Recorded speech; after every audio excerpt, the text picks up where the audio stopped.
I wanted to do a video covering the impeachment hearings that are going to be starting now. Nancy Pelosi has officially decided to go and try and impeach Trump. I wanted to talk about the reasons for that and kind of dissect all the goings on, I guess, if you will.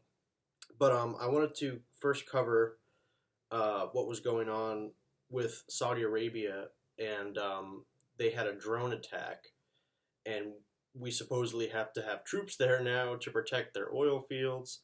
And so this was claimed by the Houthi rebels, in Yemen, and we're blaming it on Iran, basically.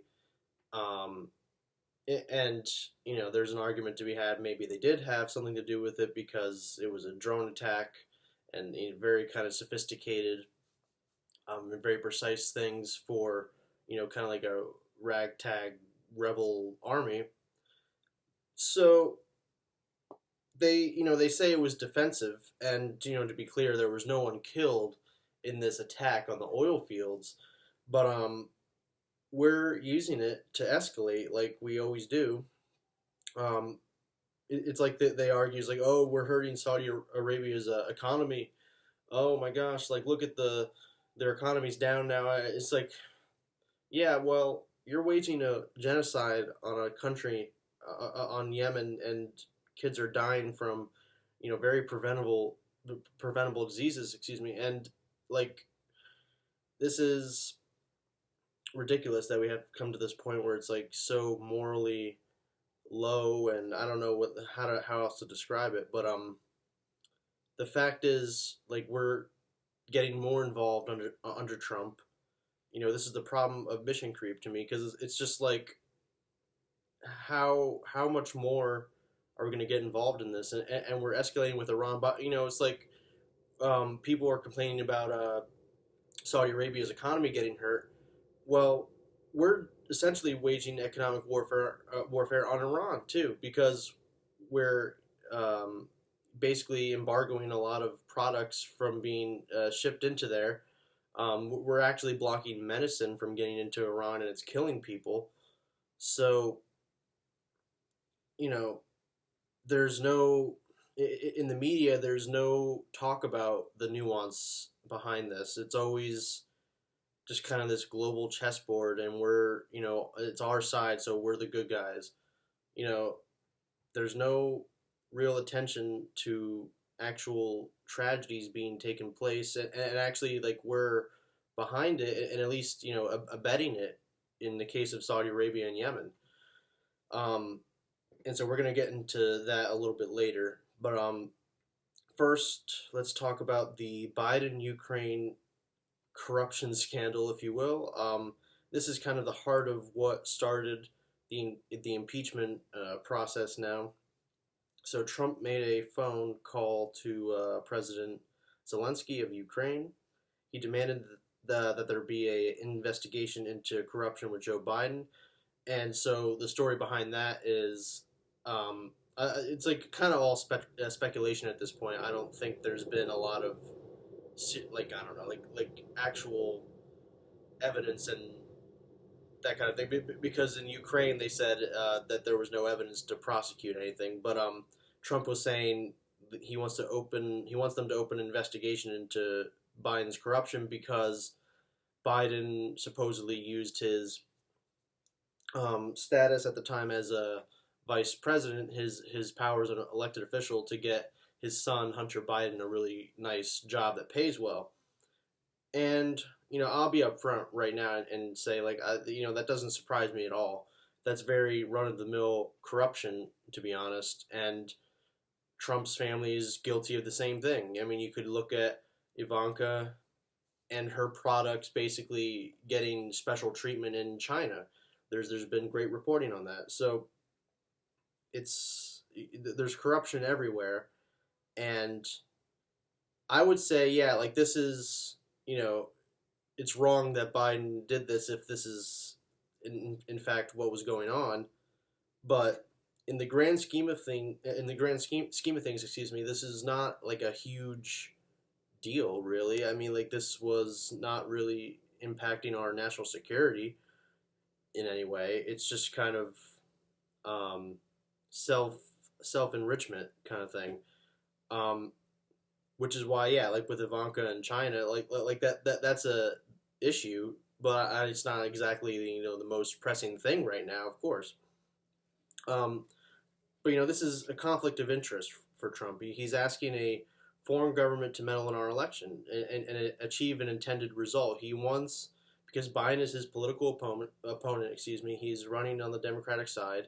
He's surprisingly still pretty high in the polls, and he wants to achieve an intended result. He wants to lower Biden's status, if you will, and get him mired in this investigation so that will make him less formidable as a candidate. We expect countries to meddle in other elections in matters internally. Like we have intelligence service. I'm sorry, Russia has intelligence services, and we know that other countries do this. But we supposedly hold ourselves to a higher standard. And I would just say, it's too brazen, this move. He's basically saying, and he actually withheld aid money over this. He's threatened to, at least. So this is kind of a quid pro quo type situation. He's saying, if you do this thing for me, then I'll give you, X amount of dollars. It's not his money, it's taxpayers' money, but this is very unethical, to say the least. So we'll have to see in terms of its effectiveness at getting Trump impeached. See, people on the right might counter that, why did, if you can't kind of investigate your own political opponents, then why did Trump get investigated for Russia? And that was started under Obama. So there were actual incidents that kind of triggered this thing. The first thing in question really was Don Jr., that meeting in Russia in the summer, which I'm blanking on everyone who was in the room. I want to say Paul Manafort and someone else, but they went to meet this Russian lawyer. And, again, these things are not that consequential necessarily. It's not like it has a huge effect, but when you're going down to the letter of the law, if you really, get down to the details, then there was kind of a illegal activity there. And as was said at the time, it's like even if there was no actual transaction, to try and smear, but to try and lower your political opponent and you're accepting that from a foreign government, then that's illegal. Now, of course, Clinton did the same thing too. Went to Ukraine and basically was saying dig up dirt on Trump, and they came out with the Steele dossier. But again, there's another incident with the Trump Russia thing, George Papadopoulos, and he was not very well. It was funny because they tried to make it look like he was like this Aaron Coffee boy or whatever in the campaign, but he was actually much higher up than that. They tried to downplay him. But he triggered an NSA probe after a conversation with the Australian Prime Minister, I believe it was.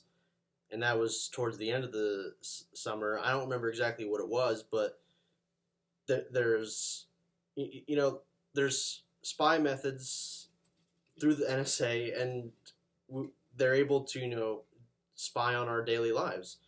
And that's problematic, I think. But at the same time, you need transparency when you're in government. You can't have, these corrupt connections and, with a foreign government, that really is kind of against the Constitution in the emoluments clause, because, it's like you can't accept gifts from foreign governments in exchange for other things. It's not, and that was an attempt, I think, in Ukraine with what just happened. I don't know if that reaches the standard of breaking the law necessarily. It could have, but I'm not an expert on that. But I would argue that Trump is guilty of violating the emoluments clause with Saudi Arabia. He's accepted $270,000 in overpriced rooms for the Saudi kings to stay in his hotels, and then he signed a $100 billion weapons deal when Bernie passed for the first time in history a war powers resolution to stop aiding the Saudi-led genocide in Yemen because we're giving them weapons. Trump vetoed it. So yes, this did start under Obama, but Trump, expanded this horrible situation, and he's basically bending over backwards for Saudi Arabia now. Like I say, we're putting troops on the ground there to protect these oil fields, and not that dissimilar from what was going on in Iraq, because we were just protecting assets that we were using, that corporations were using to sell oil, and not even to Americans, to all across the country. So the wealthy benefited from that, and not everyday Americans. I mean, to suggest that we should profit from a war as a whole, even for a country, that's kind of wrong. But the point being, it shows you that that's what the interests were. It wasn't in the interest of national security. It was in the interests of wealthy corporations, not just oil companies, but the military-industrial complex. So I would argue with what's going on with Saudi Arabia now, with protecting the oil fields, it violates our national security, or puts it at risk, I should say. And it's real collusion, because it's Trump and Saudi Arabia essentially on each other's team all the time, and will do what's necessary even if it's destabilizing. I feel like we're closer to war now with Iran than ever before. So I would consider that it's crimes against humanity a lot of the time what's going on. But I want to get deeper into that in a little bit. So another incident you could point to in terms of Trump and Russia is he implored on national TV for Russia to find the missing emails from the DNC. And I would argue, the difference there is that it was much harder to argue that was a criminal action, actually. He wasn't president at the time. But, kind of the last thing I want to say on Russia is the Democrats, they waited really long to kind of get to this point of trying to impeach Trump. And Mehdi Hassan on NBC made a pretty good point that I want to echo, that this call to Ukraine to get this investigation opened into Biden's corruption, this came on July 26th, I believe it was, of this year. And the day before, Mueller had testified before Congress, and main takeaway from what he said was Trump was not exonerated. You can't indict a sitting president, so that's kind of where you're at. But the report did not exonerate Trump. Not on, you could say maybe on collusion, I would say, but on obstruction of justice, there's certainly an open question there. So the point being, though, the Democrats didn't jump on that. They didn't make the case. That they were essentially saying it's too hard to try and make this case that Trump obstructed justice. So basically, Trump thought he can get away with that now. So he thought he survived that. So, I mean, he is going to keep going. I mean, I think this shows kind of his authoritarian tendencies, to be honest. It shows if you give him a little bit of room, a little bit of wiggle room, then he'll try and go further.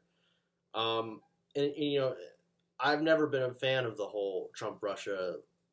I haven't been a fan of the way that the conversations has been had.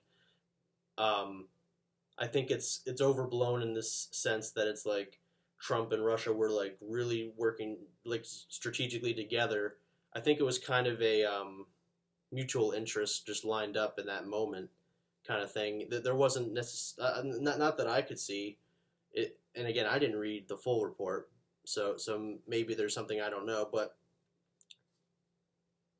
a lot of the conversations going on around this is it's not as if that there was direct coordination, really. That there may have been some communication, but they nothing that we can see that like they were coordinating certain actions. Just, like I know like with WikiLeaks that was happening. They were coordinating like the drop of the emails and that kind of thing. But again, this is getting down to like how you can make the case, and so the Democrats said you couldn't make that case. And obstruction, it's like obstruction is completely separate from the whole question of whether Trump and Russia. It's separate from whether that is true or not, because I think it's quite clear Trump fired Comey and then later said on TV he was thinking about the Russia investigation, and he's like, yeah, I'm sure he could have Rudy Giuliani go up there and try and like spin that in all kinds of ways. But if you're the Democrats, why aren't you fighting tooth and nail? And don't even focus just on that. Like just focus on everything. Take the whole scope of all the horrible crimes that he's committed. So I think it ultimately depends on how the Democrats go about doing this.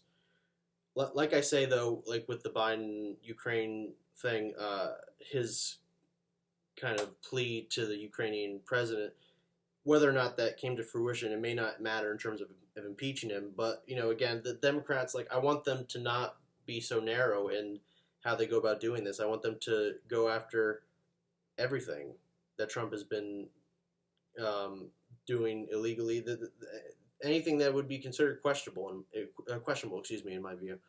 I think they have to go really balls to the wall, honestly, because there's this impression that like now this is happening because of because of Biden.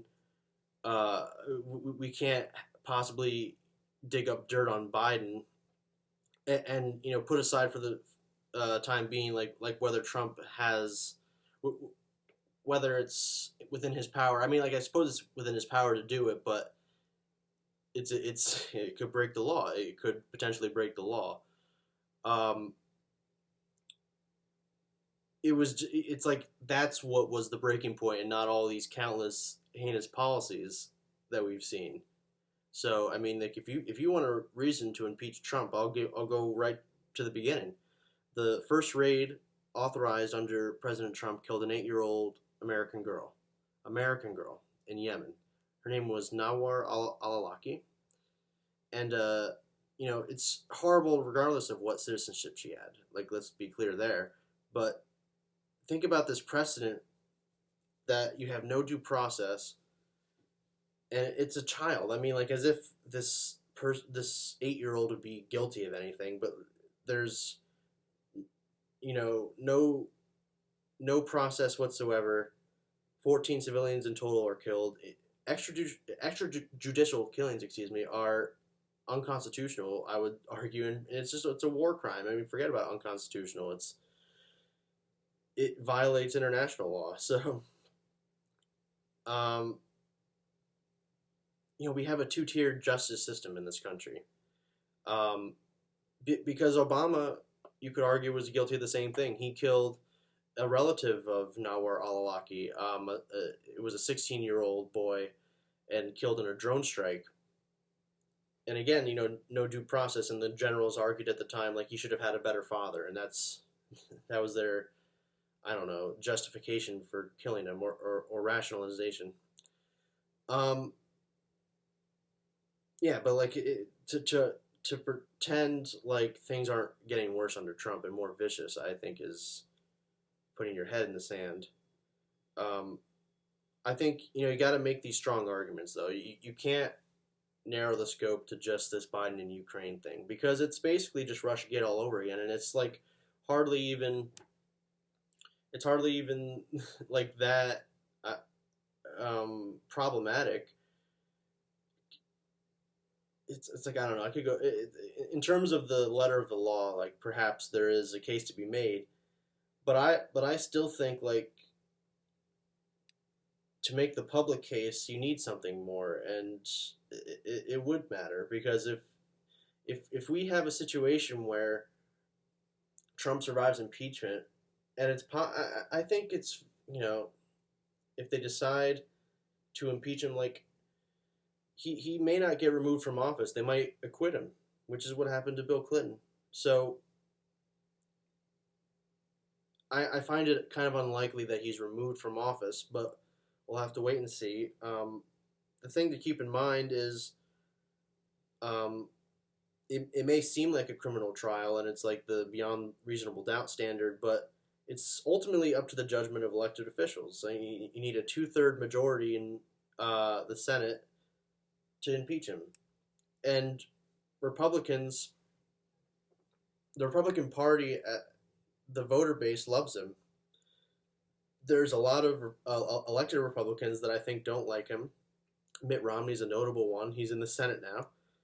And Cenk Uygur on TYT recently just said he had a Republican operative or someone close to the Republican establishment, basically, and he was saying like 30 Senate Republicans hate Trump, that there's bad blood between them.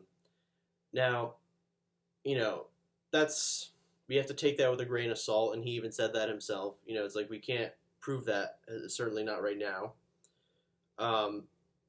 But I would argue it's like you don't want to make a claim that out there unless you feel certain in that assessment. In politics, like you don't want to look like you don't know what you're talking about. So if someone feels confident to say that, to put that out there, then that could be a telltale sign. It's like Trump might get too toxic for the Republicans, then they have to abandon him. There's a lot of different factors to take into account. I mean, you might have a lot of Republicans who actually like Trump, but maybe they feel they have to abandon him. And that would probably depend on like which state they're in specifically. If it's in like, I don't know, Alabama or Texas or like somewhere where Trump is really popular, then they might feel like they need to cling to Trump and like block the impeachment. But we're gonna have to see. It's kind of too early to tell. I would just hope for the Democrats to make stronger cases and not like be mealy mouthed and no or narrow this to this Biden Ukraine thing that is honestly not going to get people interested enough to even engage in this, which is for an impeachment pretty kind of a difficult thing to reach, where it's like this is over a really boring thing that no one cares about. It's like you're going to go after him for trying to dig up dirt on Biden. Again, I'll keep stipulating this. Like there might be an argument to make that he broke the law, but the impression that people get where I say like there's all these horrible things that he did and you didn't go after him, that impression is pretty important, I would argue, and especially if you come out looking pretty bad and he survives impeachment, it could look bad for the Democrats and it could mean a re-election of Trump. I don't find it that likely. I think he's pretty not liked, basically. Not good. But there was a poll that came out from Newsweek that said 45% of the country supports impeaching and 11% somewhat support it. So, I mean, that's looking pretty good, I would say, that people are leaning towards that.